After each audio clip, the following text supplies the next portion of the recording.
So this is the Spectracide Bug Stop Home Barrier. I really like using it. It's easy to carry around. It has a handle.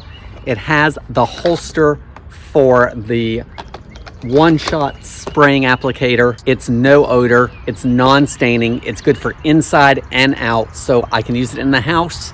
I can use it in the garage. I can use it outside my home.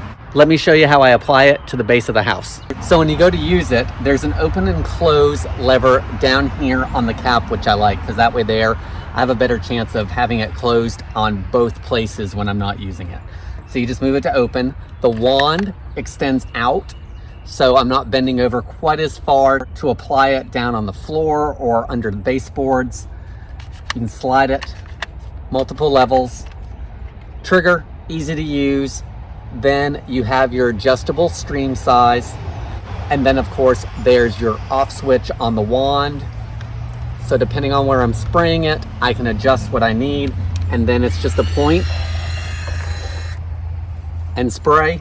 This lasts up to 12 months, but I like to use it inside and outside my home as a barrier to protect the house from getting any insects, whether it be through the outside in, or once they get inside into my kitchen, bathroom, and other areas.